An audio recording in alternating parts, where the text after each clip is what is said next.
and welcome to Etishore School's fourth video on College Promo series. So today we're going to talk about MDAE, and we have two of their students, so which is great for us to take us through the experience at MDAE. So guys, welcome Ojas, welcome Priyanshi, and could you guys just take a minute to introduce yourselves and tell us a bit about you? Yeah, sure. If I may go first. So I had a background I did my bachelor's in international relations and economics from PDPU Gandhinagar, after which I've gone to MDAE, the Meghnad Desai Academy of Economics. I was at MDAE from 2018 to 19, and I took up various subjects at MDAE that focused mainly on macroeconomics. So I didn't take up a particular stream there. But took subjects from different streams, and after that, once I passed out, I've been working with the Economist Intelligence Unit, which is a company with the Economist Group, where I'm the India analyst, focusing on forecasting macroeconomics and politics for India. That's amazing to hear. Thanks. Okay, Priyanshi, can we know about you a bit?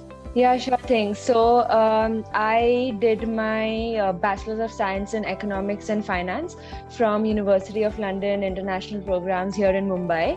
And I've probably been studying economics as a subject since 9th grade. So it's something I realized was a calling very soon.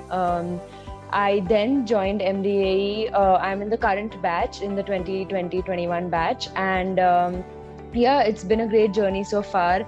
I've taken up a mix of electives. It's my second semester that's going on, so we have a lot of options to choose from. And that's about it, I guess. I am also in the careers office here at MDAE. So we sort of are a team of students who work along with the management in order to make sure that we secure placement opportunities for students, whether it's for internships or for full-time roles and the likes. So that's something that I also do here at MDAE. All right. So, so first up, I'm just going to start shooting questions to both of y'all. So let's just start with the basics. So MDAE, what is the affiliation of MDAE? What's the direct affiliation? So currently, I think it's affiliated to Gokhale in Pune, and it runs in a way where it's still an independent institution that functions on the running of the management in terms of the cost structure, in terms of the pattern and everything that happens. So it's not in any way abided by the rules or regulations of how it's taught at Gokhale, because Gokhale, of course, is a revered institution that has its own courses, but because this is a one-year diploma course that centers more on trying to employ the practical aspects of everything that is taught theoretically, it sort of runs on its own structure. All right, so it is affiliated to Gokhale. So your degree is going to be from GIPE in Pune, but the course structure and everything is different. Like everything is organically of the institute. But the affiliation is with GIP in Pune. Yeah.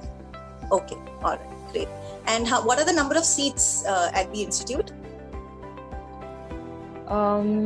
So currently, from my batch onwards, now we have two streams. They have the data science and finance batch and the economics batch. So in economics, we're about 40 odd students currently, and the data science batch is about 10 to 12. But I don't know about Ujas's batch. They didn't have the data science program then, so I'm assuming it was pure eco.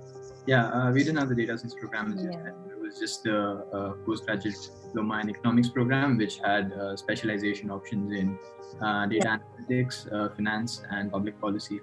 We had about a little less than 40 students even then. Okay, so this seems like a new thing. Priyanshi, can you take us through what's the difference? So does MDAE have two courses now that students have to apply to, and what are the differences between the two?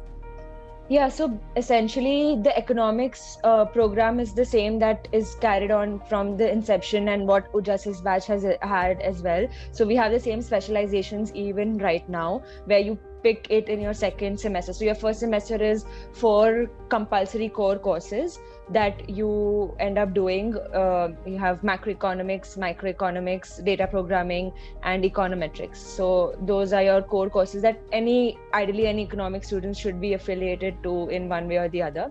And then in your second semester, you have about 10 electives from which to choose from. There are 3 in each stream, respectively: data science, there's finance, public policy, and there's one called crisis, which is separate from the 3 that you have. So you pick a total of 4 electives across the streams, or you can specialize in either of the streams by choosing all 3 subjects of that particular stream. So that's how the economics structure sort of runs. But when it comes to the data science and finance, theirs is of course a lot different. It focuses purely more on data and finance, hence the name. So their courses revolve around core finance, advanced programming, machine learning, fintech, or I think we have like financial computation and stuff like that. So theirs is different in that way, but they're also of course allowed to pick any data electives or otherwise from the economics course when it comes to the second semester. So it's a lot of flexibility that's offered to both fields, but our core courses run different except for like some common ground, like advanced, like normal data programming that everyone has to do in the initial stage. Okay, so now there are 2 courses in MDAE and you can Correct. choose either of 2 and apply for either of them. Exactly. All right. Okay. All right. And okay. So could you just, the courses at MDAE, they sound very interesting by the names that you're taking, because they are nothing about MDAE is usual. It's started by a person who's pretty revered. He's pretty known. It's a new institute based out of Mumbai. That's the hub, the financial capital of the country. It's a 1-year diploma, which is not heard in India. So, people are not really sure what's happening there. The courses are completely different. So I would like both of you all to, let us know how you got us, you got choosing the MDAE, and how has been your experience there till now? Just, you want to go first? Yeah, sure. So after my bachelor's, I was planning to actually go abroad, so that was my initial plan. But I ended up choosing going up to MDAE, and the main reason behind that was I wanted to, be in a career and go to a place that really made me job ready. And in the field that I was, going abroad wasn't really a good option then, because it wouldn't have gotten me job ready, and job prospects weren't so good. So basically what my initial plan was didn't really match up with what my aims were. And hence I shifted to MDAE. I got to know about MDAE in my 4th year. I applied to MDAE because, the course seemed excellent, the professors seemed excellent. It was Mumbai. The subjects were again the subjects that I wanted to go forward in.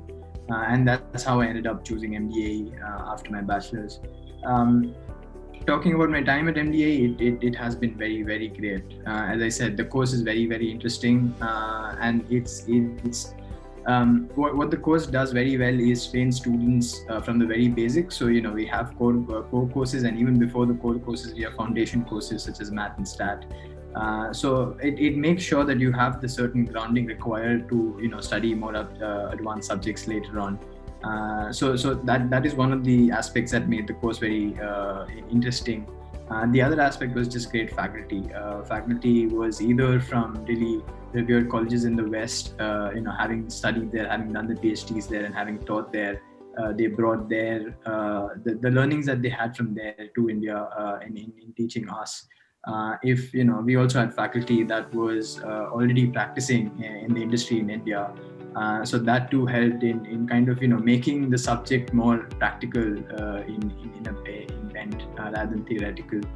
And thirdly, I think the most important part of MDAE was its really strong focus on trying to find roles for its students, to see where its students are interested in, and trying to actively look out for roles that the companies that can get their students placed in such roles. So it's those 3 things that I think that made my experience at MDAE really valuable.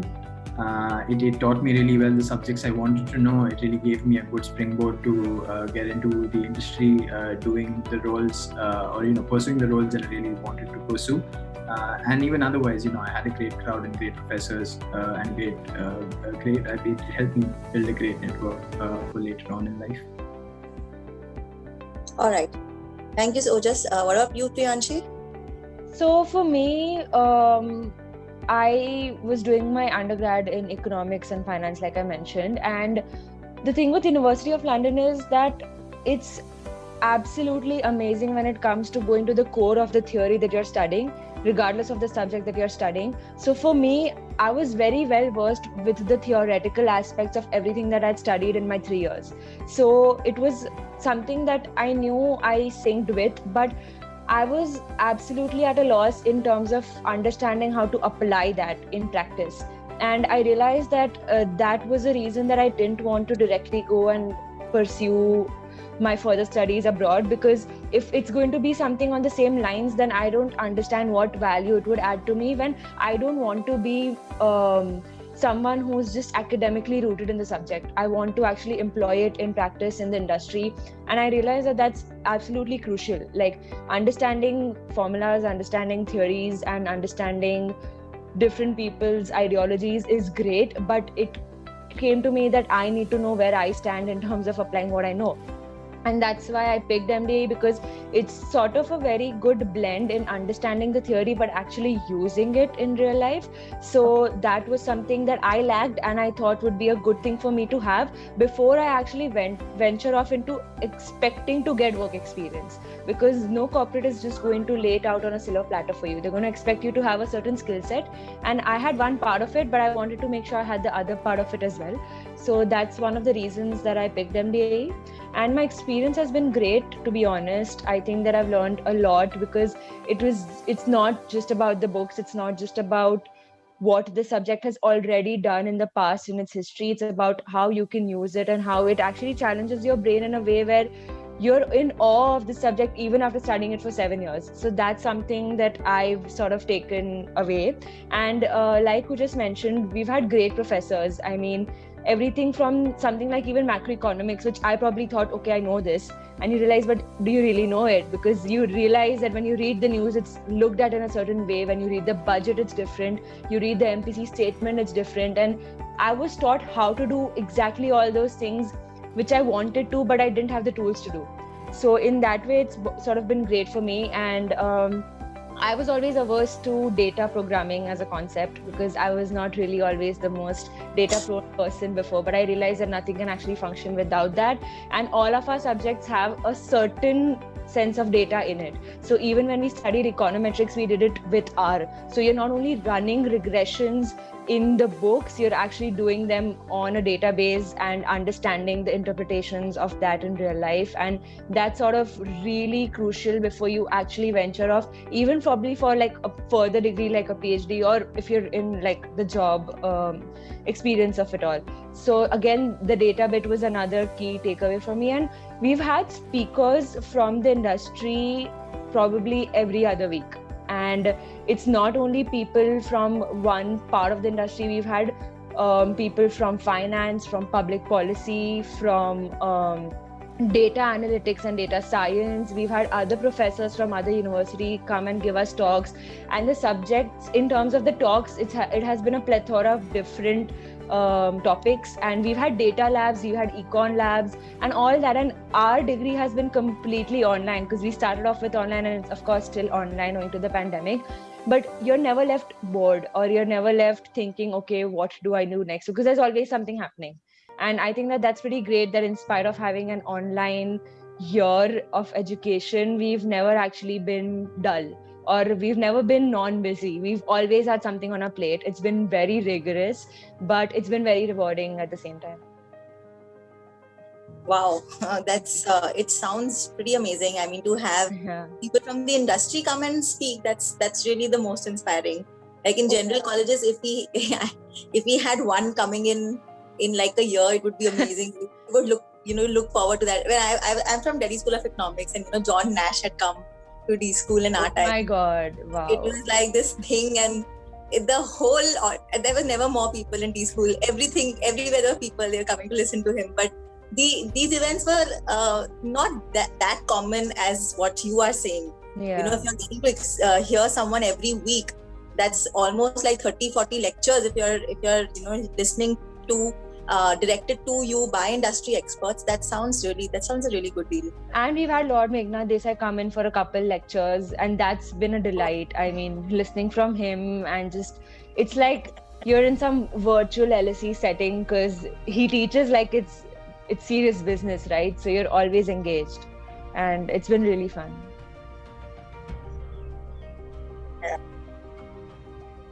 Wow, that sounds good. So Ojas, did you get to attend physical college? Because Priyanshi's done it completely online.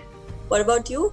Oh, yeah, so as I said, I attended college in 2018-19, so ours was completely online. We didn't have any idea about the pandemic back then.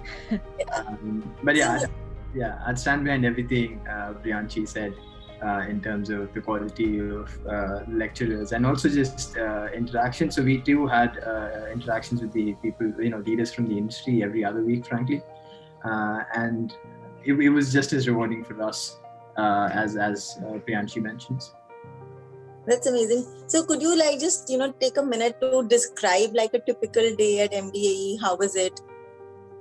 Oh, okay. A typical day would be hard because as the course moves on throughout the year, a typical day changes very rapidly. So let me give you 3 or 4 typical days, if I may, throughout the course.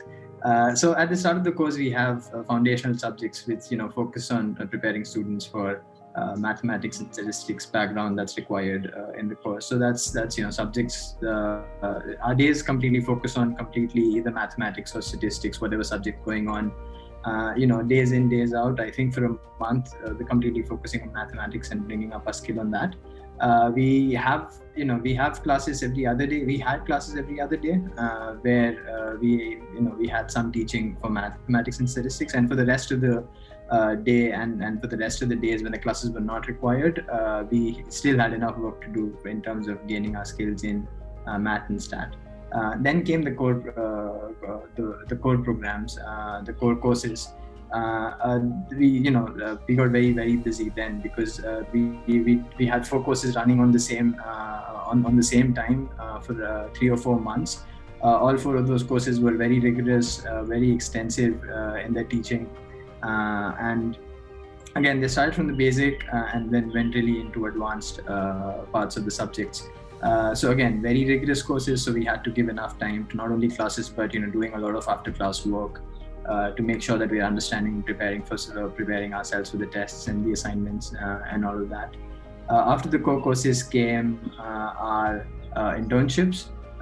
So that again was a completely different. It was a complete change in pace of how we used to spend our days before. I interned at Reliance Industries in the treasury team there. So the whole day was basically working in the treasury team. I was particularly focusing on a project that looked at Indian exports and imports. So I was analyzing Indian exports and imports and trying to forecast exports and imports and what and then the qualitative factors behind those forecasts. And then came the electives. The days were a bit. The classes were a bit less then because it depends on how you're choosing your electives that you'd have your classes. But again, because the electives were really rigorous and really extensive, that too required a lot of work when we're away from the classes in terms of just understanding the subject, making sure that we're prepared for any tests, any assignments, and then just doing even pre-readings for the subjects. So normal day when the classes are on is definitely very busy. Even after we're done with the classes, we have to make sure that we just get busy with assignments and pre-readings and all of that for the next day's classes. I think a normal day would be characterized in one word as just busy because of all that. Yes. So I just wanted to ask that since you're saying internships, I mean that was one of my follow-up questions later, but it's a 1-year course, so when do you really get to intern?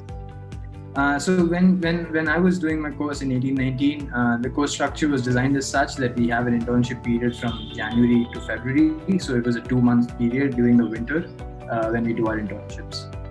But that's not to say that you can do your internships only in January to February. There's after February we have electives. in which you can choose your electives in such a way that you have free time for a particular month or so, and you can pick up an internship if you're really keen on doing another one then too. I'm not really sure if that's still the case, Priyanshi, but that was the case when I was there. Yeah, no, ours was the same in terms of we couldn't actually have a proper internship period between Jan to Feb because we started off late owing to the pandemic. A lot of undergrad universities had their exams set in very late in July and towards the first week of August. So we couldn't really start when probably my seniors would have started their sort of degree. But that for that reason we couldn't have like the proper time set for internships. But it's the same after that, as you just mentioned, that currently there are a multitude of students who are they've picked their electives in a way where it allows them to do an internship simultaneously and have an elective before or after their internship period, such that it sort of ticks off all their boxes. All right, wow. So it's hard to believe that everything is packed into 1 year. You're done. You're doing all these courses. You're even managing an internship. Everything is packed in this year. So it sounds really good, though. It sounds like an opportunity for people, to pursue something good in this span of time. I mean, I know that it's common abroad, but it's not so common in India. So for someone who spent 2 years pursuing the master's program, it just comes as a bit of that, we couldn't manage it in 2 years. How are people managing in 1 year? So yeah, that's the common thing. So it seems that industry focus is very good. The courses are very contemporary. So let me ask you straight about a very important question of placements. So Ojas, if you could start on that since you had 40 students, firstly, what are the backgrounds of the students? Because both of you all seem to be very well placed in terms of where you're coming from. But so on an average, how is the industry taking it? So I am guessing most of the students coming to MDAE, because of the perception that it has, they are more job oriented, and so how are they doing in terms of the job market? Yeah, so let me start off with the first part of that question is the background of the students. Yeah. The background, I guess in my batch, a lot of the students came with an economics background, which makes sense. A lot of them also came from a statistics or a bachelor's in math and stat kind of a background. A lot of them came after some kind of experience in their own field, and then they wanted to switch to data or economics or something like that. So we had students from that kind of background, and then we had students like me who came from really obscure backgrounds. So I personally came from a bachelor's in international relations. In terms of placements, I think so again, MDA has a very strong relation with the industry. As you can see, we have speakers coming in from the industry every now and then. So what that also leads to is really strong connections with the industry in terms of placements. So we had a number of companies coming in during my time there to look for students. We had training in terms of interviews, we had training in terms of building a CV, training in terms of technical questions or any tests that are required. And all of that led to students being, generally much more comfortable than in participating in the interviews and the tests for those jobs than they would otherwise have been. For the jobs themselves, particularly, I think MDA has a very strong record of providing job opportunities to the students, especially given that it's pretty new compared to the really well-established economics colleges in India. We had job opportunities from all kinds. Again, so these job opportunities from all kinds of different fields. Because our students specialize in many different types of fields, so we had job opportunities coming in from public policy, where we had think tanks come in looking for students who would act as research assistants there or research associates there. We had jobs from pure play financial industries such as JP Morgan, Morgan Stanley, and such sort. We had jobs from economics, so that's where I got my role from The Economist. We had jobs in data analytics coming in. We had Fractal come in to looking to hire students. We had decimal point analytics coming to looking to hire students. So companies always come from a very diverse background because the students themselves are looking into very diverse roles based on their electives. Okay, and what is the average package in your time? If you could give an average number. I'm not very sure about the average number, but I would, again, based on my guess, I would say, the median package was about 6 to 8 lakhs. Between 6 to 8 lakhs. Median package. Okay, and even the fees at MDA is about 6 lakhs, if I'm not mistaken. I think it was a bit north of 7 lakhs when I was there. I'm not sure if it has changed going forward again, but at the same time they also provide scholarship opportunities. So when I was there, we had 2 scholarships. We had a total of 5 scholarships. There were 2 different kinds of scholarship. One was a 30% tuition and one was a 50% tuition, for which they have their own scholarship rounds, and I was selected for the 50% off on the tuition fees. Wow. So that was pretty helpful in terms of getting done with the fees. Yeah. All right, so if that also answers the question which I wouldn't have asked. So they have about 40 students, but they have about 5 of them do manage to get some scholarships. So that is also something that students can expect if they want to apply and they would want to explore that option. Yeah. Okay, and Priyanshi, what about you? I'm sure the placement season would be underway for your batch. Yeah, it's how are the ongoing. placements looking? It's the job market is, to be honest, awfully tough right now, because even if we actually expected to have a pretty positive note, let's say around November, December, but once the second wave has again started, it's been a struggle. But like we just mentioned, a lot of things stand the same for my batch too, in terms of the diversity of the students, in terms of the fact that they have such varied interests that you end up getting companies from all across the industry to get the students. So we've had a pretty decent turn with internships, at least for now. We've had students interning at Reliance, at IDFC Institute. It's a think tank, but for data roles, then Decimal Point Analytics and the likes. So that has been there because of just how strong the connection of industry MDA sort of still exhibits. So that doesn't die down, but of course it's in terms of the number of students that actually end up getting to that point, it sort of lowers down.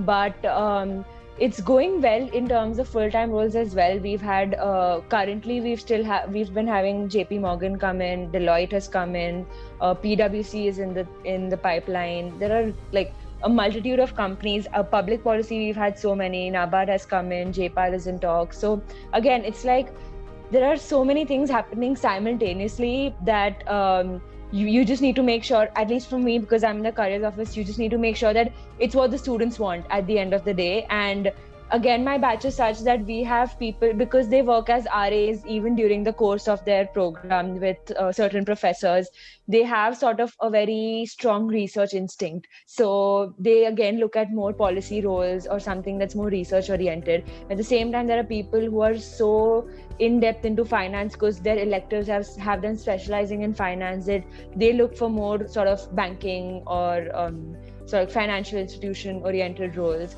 And then there's consulting and all that, it keeps happening. So because our placement process is still underway, like a lot of students are still going through processes because there's always some round or the other going on. So it's a lot of like sort of activity that's happening. But internships are going pretty well for now, I would say. And full-time roles also, we have companies in the pipeline, some who are already on their last shortlist or their last final decisions and all of that's happening. But yeah, otherwise I think pretty much exactly what we just mentioned for his batch. That's been constant for us too. Okay, Pooja, if I can just get a sense of that, did anybody from your batch go in for further studies abroad post their stint at MDAE? So a couple of students did do that. So a lot of students do come into MDAE thinking of MDAE being their 4th year and also a place where they can basically upskill themselves so that they can come well into programs abroad. We did have students who came to MDAE and after MDAE went to programs abroad. We had a student particularly who went to a program in the US, I forget which college, but a program in the US to pursue a master's in economics. So yeah, that is also a purpose that students choose MBA for.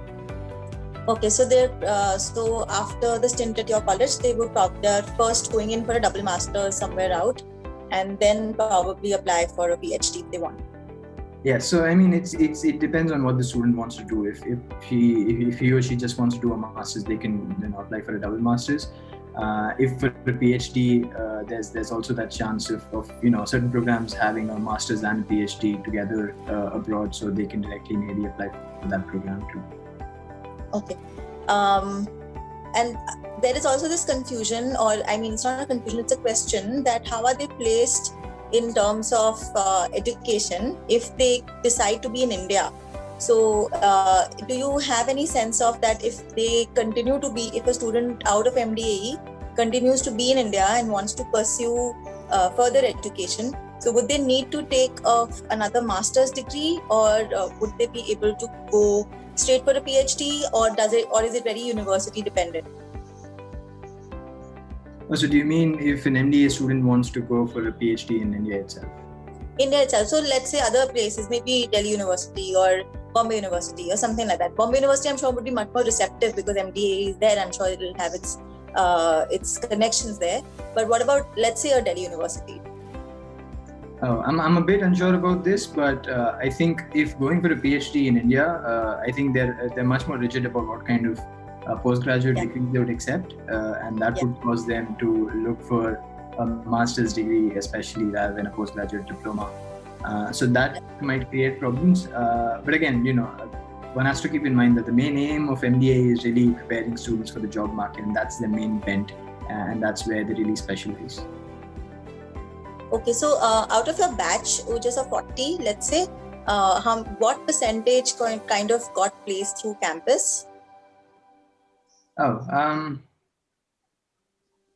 it's been some time, so I don't have any figures in mind, but I would say a majority of them got placed through the campus. Majority. Okay. Yeah, a very good majority. All right, great.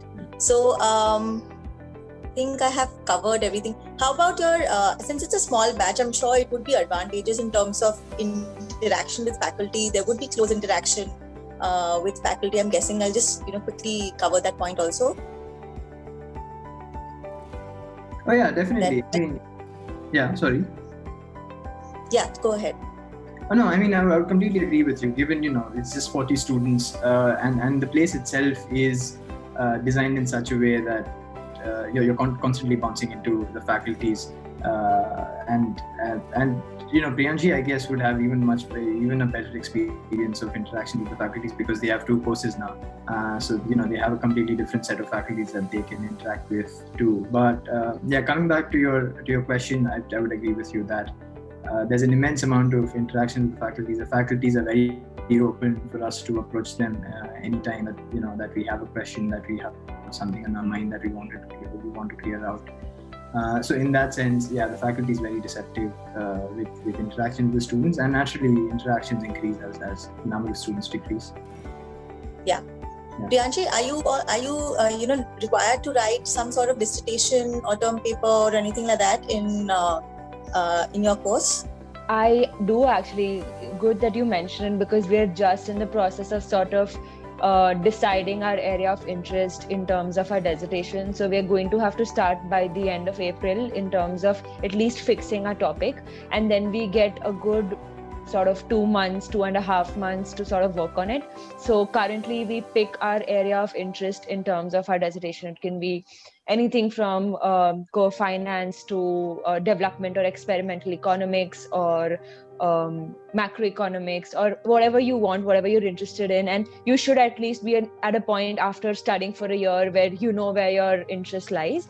And then we're going to be assigned supervisors on the basis of our area of interest, who will essentially evaluate and guide us through the whole dissertation, and at the end of the day be the judge of what we've done and how well we've done it. So that is something that will start now. But of course, it overlaps with a couple of your electives, because the electives are strewn across a period of 3-4 months, and there are 10 electives, so people do pick at random, and there's no saying where anyone will be placed at that time. But for that very reason, you get a very sufficient amount of time to brainstorm with others, with your faculty, with your own self as to what you want to pick and where you want to sort of delve into in terms of your research. So that's again something that we do have, and we have the advantage of having it over a longer span of time. So it's not just crunched in a month where you end up doing a very halfway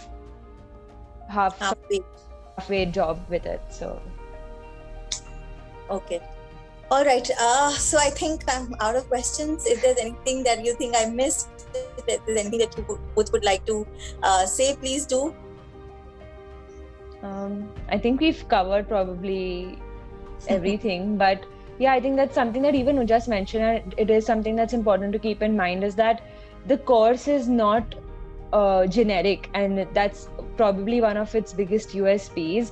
And even if it can deter an individual from thinking how you can gain something in a year as opposed to traditional 2-year programs, it doesn't really matter on the time.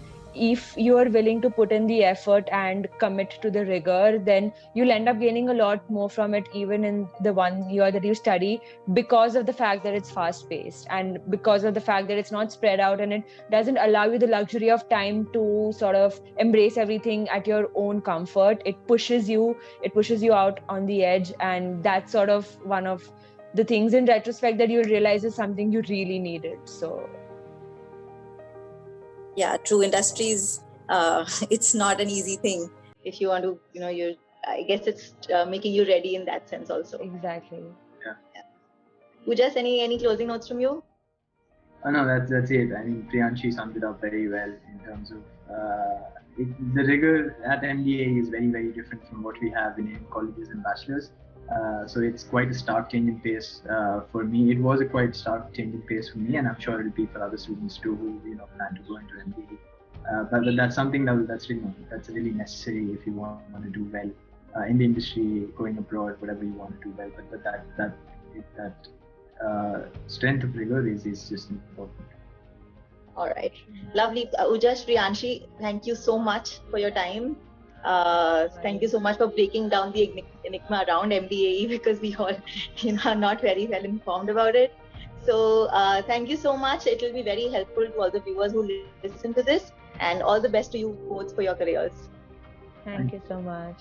Thank you. Bye-bye. Bye.